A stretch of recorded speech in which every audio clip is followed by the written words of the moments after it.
Hello. I want to talk about being an old soul with a young spirit. Because it's something that I feel like it's fun for me to think about, and it's not something I ever really talk about or have ever spoken about openly, I think, with anyone.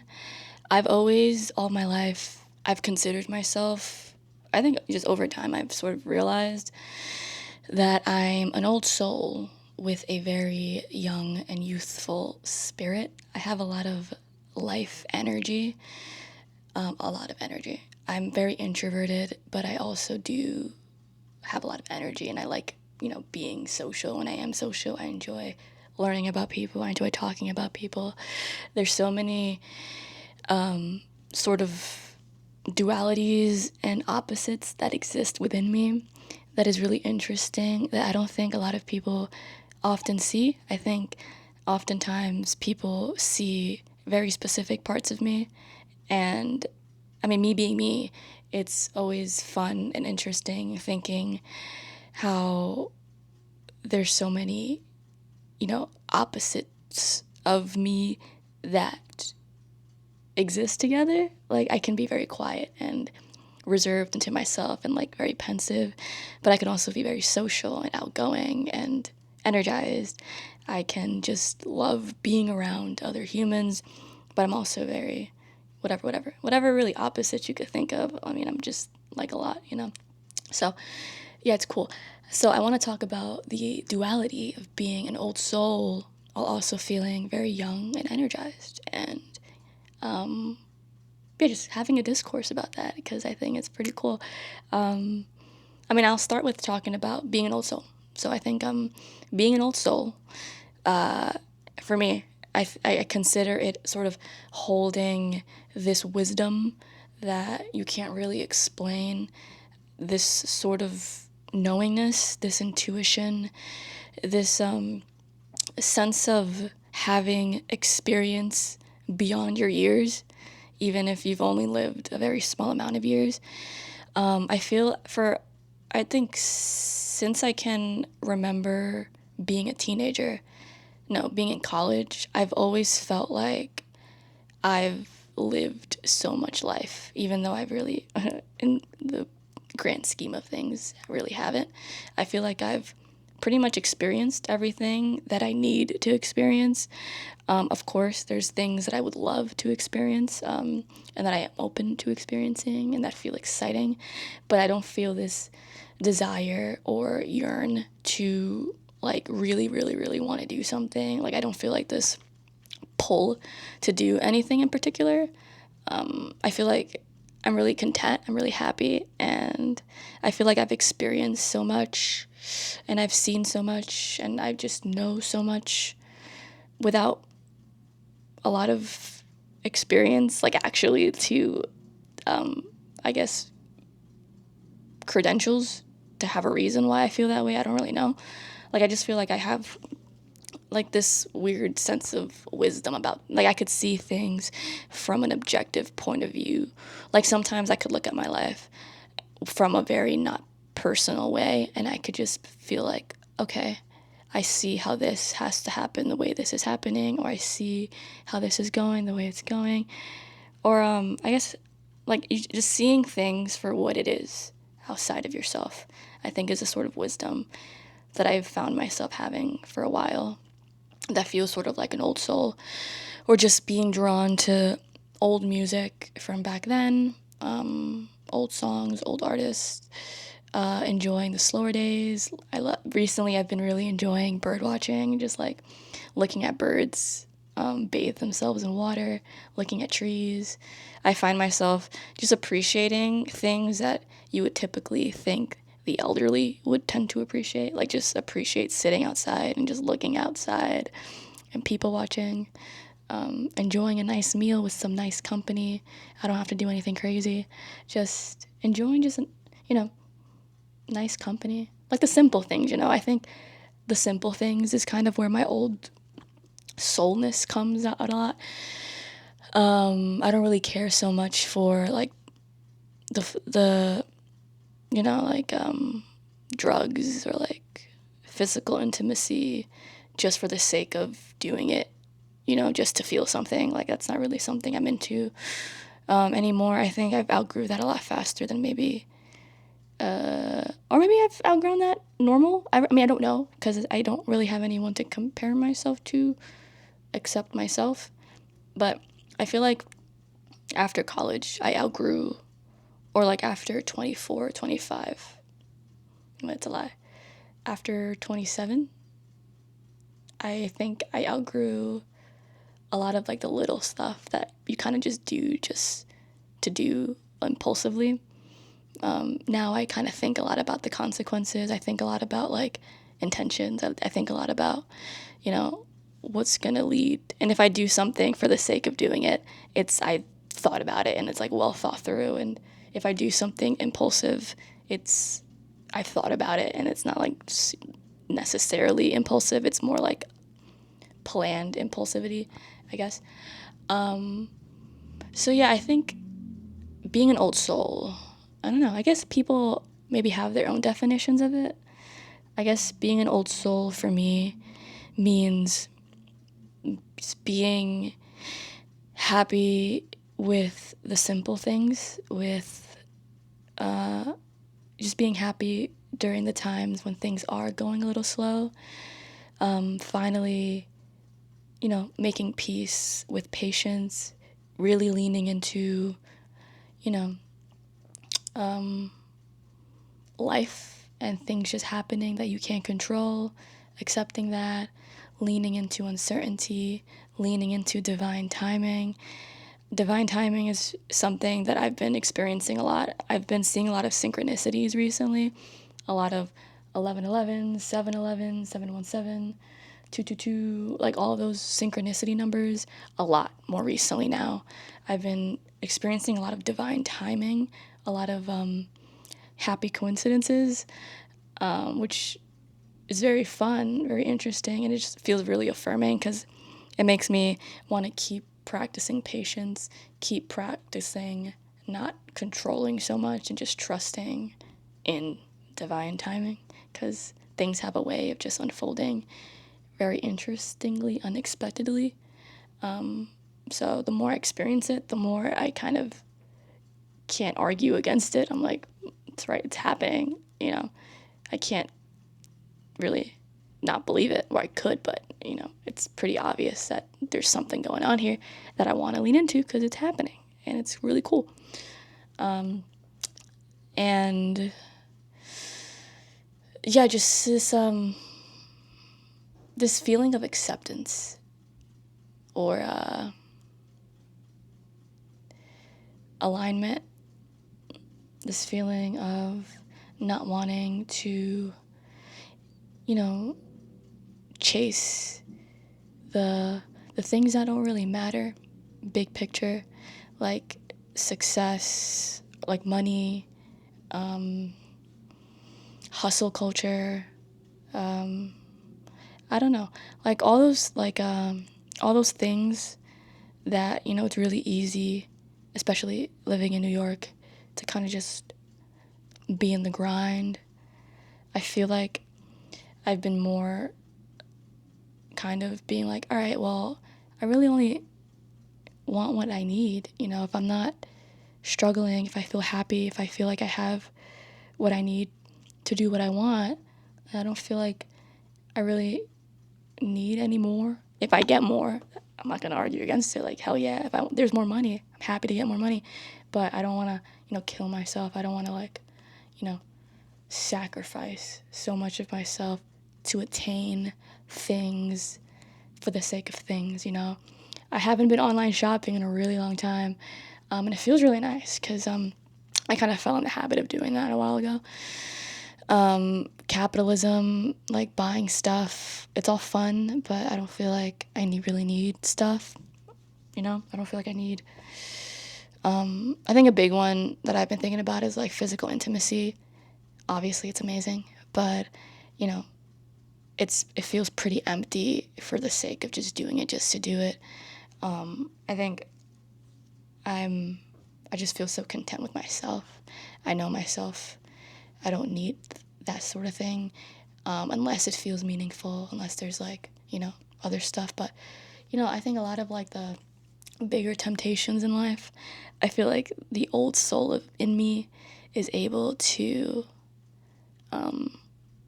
think more clearly about it and not feel so chained by it.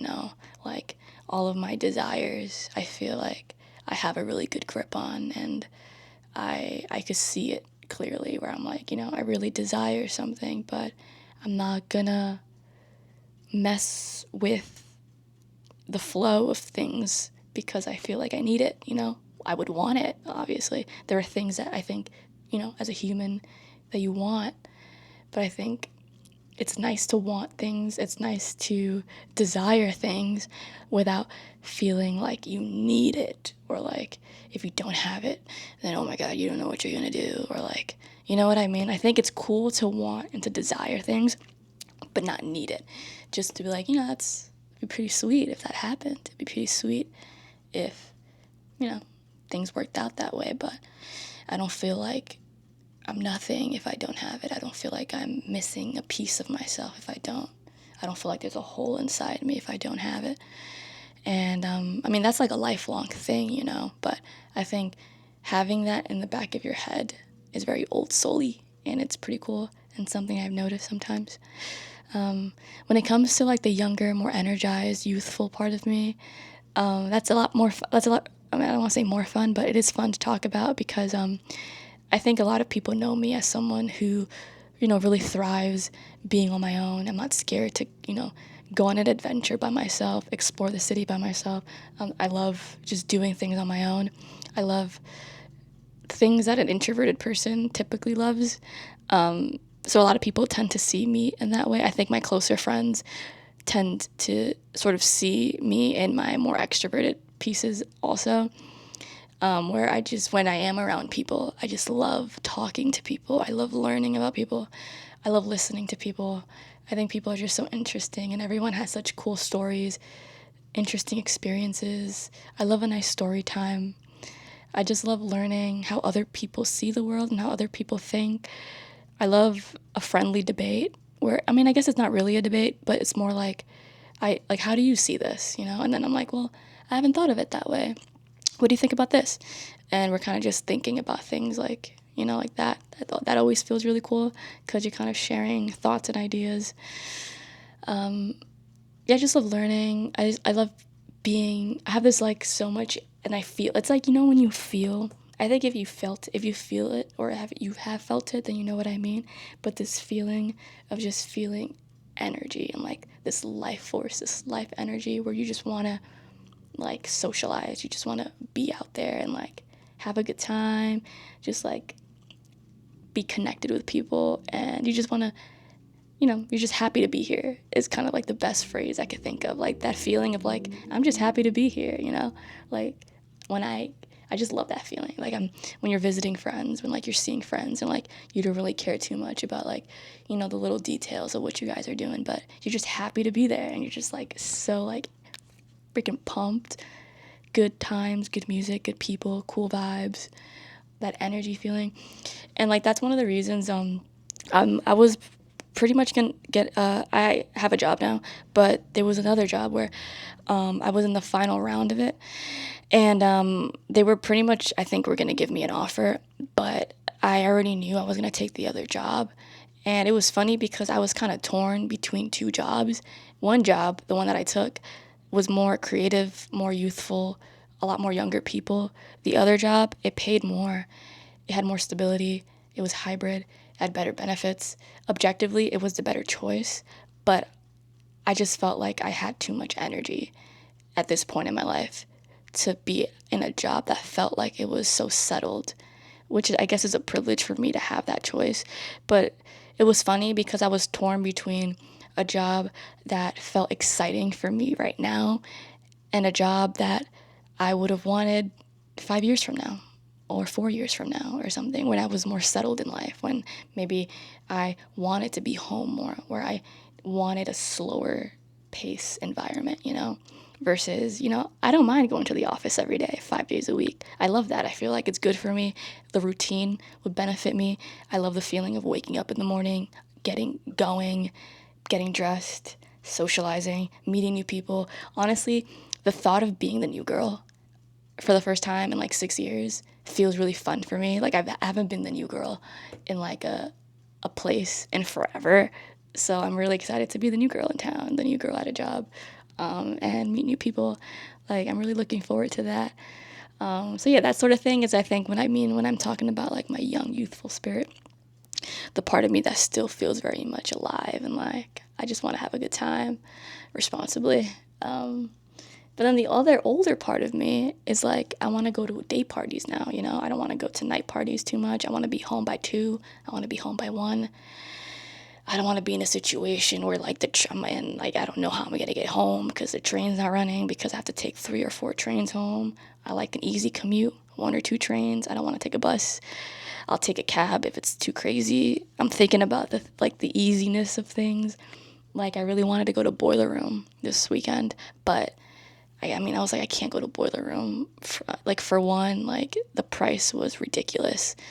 Secondly, it was in Greenpoint, and I love Greenpoint.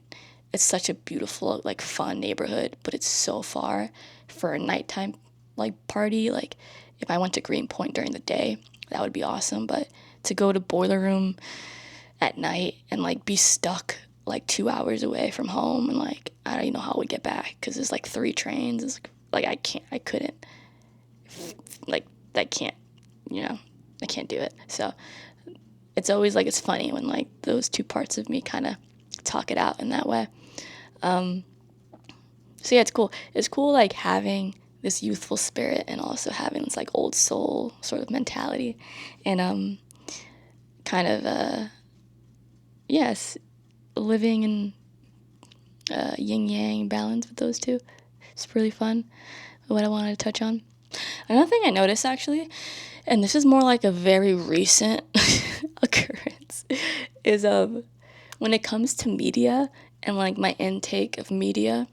So Love Island is very prevalent nowadays. Everyone's watching Love Island. It's like the talk of the town, like forever. I can't watch it. Now, don't get me wrong. I love watching TikToks about it. I love hearing my sister tell me about it. I love my friends telling me about it. I love hearing story times about it. But I just can't. I can't. And I've tried. I've really tried. I just can't get into that show. I can't get into the reality TV stuff unless I'm watching it with someone else. If I'm watching it with someone else, it's fun because it's more of a social activity and it's fun to kind of have that like banter with someone while you're watching it and like talk about it. But if I'm by myself, it's not a way that I enjoy spending precious alone time with myself with. Like I don't care to watch it by myself. And I've noticed that my media intake has been a lot more particular recently, where like I just don't have the mental capacity to scroll on social media the way I used to. Like, it just makes my head hurt, to be honest. And it makes me feel like such a boomer sometimes because I'll be on my phone and I'll be scrolling. And then, like, I'll just be, like, looking through apps. Like, I don't have games on my phone because it hurts my head. And, like, I just don't have I don't have the, I guess, I don't even know what the word would be, but I just don't have the care to just be chronically online anymore. Well, which just sounds pretty crazy because I've been chronically online like forever, and like it's something that I really enjoy. But the amount of time I spent being chronically online has significantly decreased recently, or like which is good. I'm not complaining. I'd rather not be on my phone as much, but it's more like when I'm on my phone, it's like literally for like 15 minutes, or I'm just like purely just going to post something and then I leave and I'm not really like scrolling or engaging. Like I don't really engage with like that sort of thing that much. I just kind of see what's going on and then I get off of it because sometimes if I'm on there for too long, I get this feeling of anxiety where it feels like I get this weird FOMO where like I feel like I have to stay on it or I'm gonna miss out on like important news or like important concerts or like important social media stuff, and like it's a weird feeling because it's not true. Like there's always gonna be like stuff, so yeah, like that anxiousness is what I get now if I'm on something for too long. So I've noticed my media intake is way less. Like I'm not even really on Netflix. Like I don't even, there are shows that I do want to watch, but I just can't. Like, I just literally can't. Like I'll watch it for 20 minutes and I have to stop because I feel like it's just, if it's like this feeling that like I feel like I'm feeding my brain a lot of junk food, and I'm like, I can't eat too much of this because it just doesn't feel good, you know. So I feel like I have to watch it in bits and pieces because if I watch too much of it now, then I just don't feel good, which is crazy because literally last year or earlier this year I could binge a show in like 2 days, no problem. But I think kind of depends on the show now. Like there are very, very, very few specific shows that I would binge, and it would probably be like a very wholesome, peaceful comfort show versus like something more like with a storyline or a plot. Like I just naturally, my old soul self is very cautious of what I'm intaking, of what I'm watching and listening to. I'm a lot more, I guess, picky now, which is funny because hadn't expected that, but it's pretty cool. And naturally, I've also been very much prioritizing my physical health. I feel very strong. I'm a strong girl. Well, not really. I haven't really been working out my arms. I've kind of just been doing a lot of leg days and like a lot of cardio because I love cardio so much. I have a family of walkers. My mom is a walker. My grandma's a walker. My dad, he was a huge cardio boy. He loved biking a lot. He had really strong legs. So I come from a line of cardio people. So cardio is my happy place. So I've been doing a hell of a lot of cardio. I'm trying to tone up this bod, and I've been eating really healthy, which is something I've always done. And yeah, all that good stuff, yo. I feel like I'm really becoming, am becoming a very healthy version of myself, physically, emotionally, spiritually, and mentally, all that cool stuff. So that's pretty sweet, and it's cool to see all this stuff happening. So I think the second thing I also want to talk about in this video is a little different. Who are we? Who are you?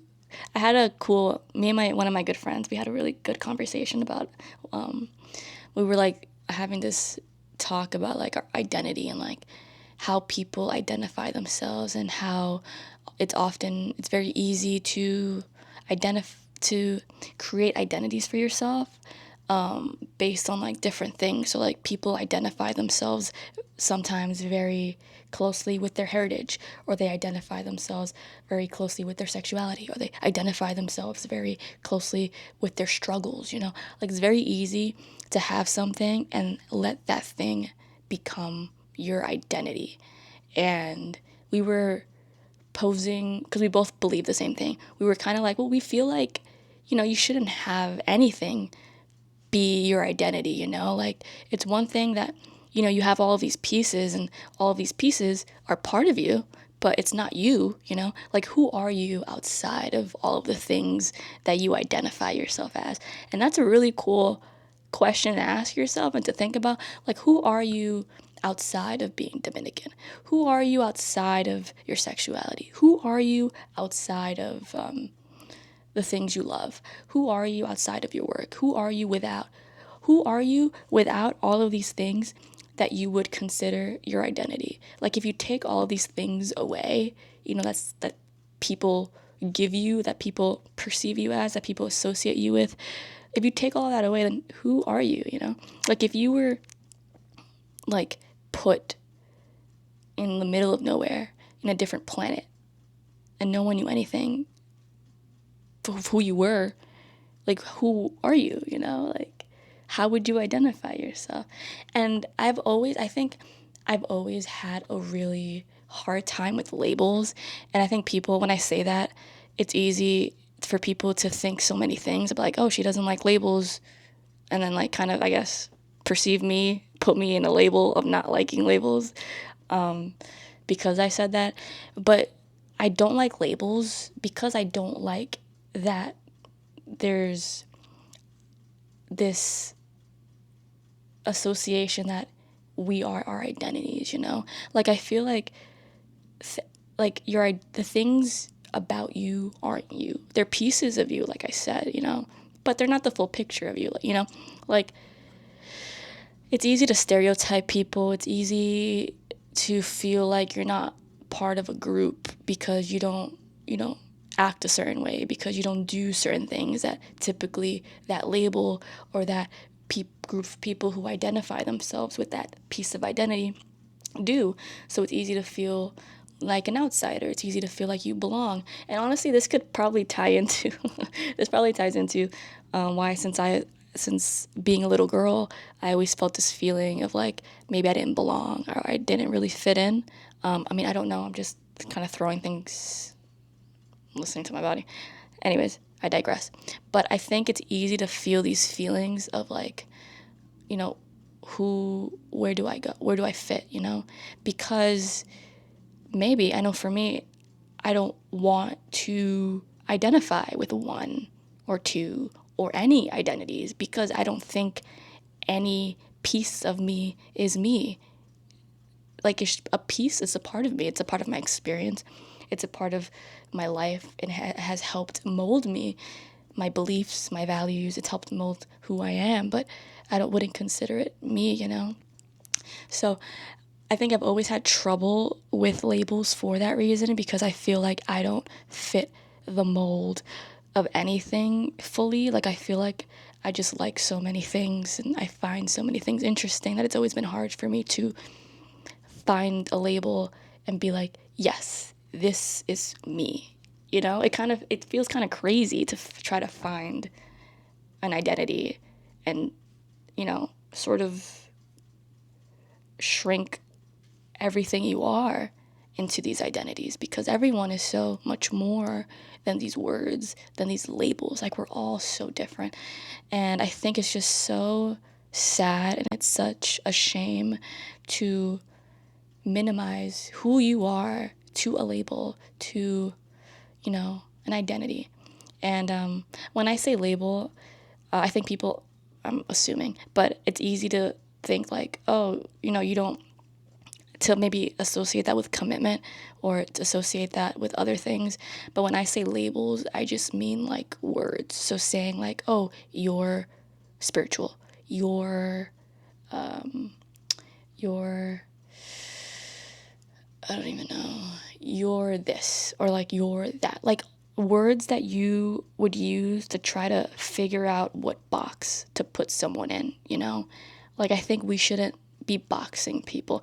And I mean, to be fair, I don't think people do that on purpose, typically. I think maybe it's something that we kind of do it unconsciously, or we try to figure out like what box to put people in. Like, you're type A, you're type B, you're this, you're that.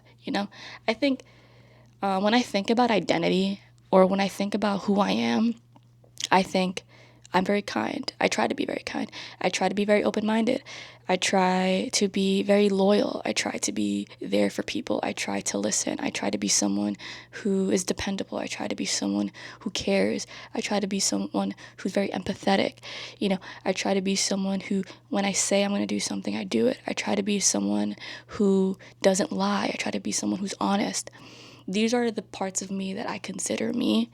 I try to be someone who is very genuine. And then, like, that's what I consider my identity. I've don't really consider, like, the other stuff to be everything I am. So, yeah, I mean, the bigger ones that come up for me, I think, is like culture, ethnicity, sexuality, and I think those are really the big ones. Or struggles, the things you struggle. So, like, your struggles, it's very easy to let the things you struggled with be who you. So if you've been through traumatic experiences, very hard things in life, it's easy for that to become everything that you are, everything you talk about, everything you think about. It's easy to make that struggle you. And, that I think is just so sad because, like, your struggles is what you went through. And contributed to who you are, but I don't think that's the full picture of like I think people are so much more beyond their struggles and what they go through. And I think that's kind of the beauty and why I do often see the best in people, because I've naturally just always been able to see beyond someone's struggle, beyond someone's like identity. Like I could just see beyond that. Like I could see beyond all of that, like because I just know that people, that's not everything you are. So like if you've been through all this stuff, like I don't think of you as that. Like I just think of you as such a more full human. And I think we should all kind of try to see ourselves in that way. Like, your struggles don't define you. Your the way you grew up doesn't define you. Your experiences don't define you. Your past doesn't define you. Who you love doesn't define you. Who you're attracted to doesn't define you. Like all these things, like it doesn't matter. Like it's all just like whatever, Like the things that do matter are like the things you're passionate about, the things that make you feel alive, the things that energize you, the things that you want to do. Like what do you want out of life? Like that's what really matters. And I think it's easy to not feel like you fit in places when it feels like everyone around you maybe has found their box and you're like, I don't know which box I belong in. But, I don't think any of us belongs in any box. I think it's more like we're all on the spectrum of everything. We're free to explore. It's kind of like, why limit yourself to one thing when you can be whatever you want at any point that you want, as long as, you're not hurting anyone, as long as you're being honest, as long as you're being very true to yourself. I think it's totally fair to, just be you outside of the limitations of who you think you have to be to prove who you are, to be perceived a certain way.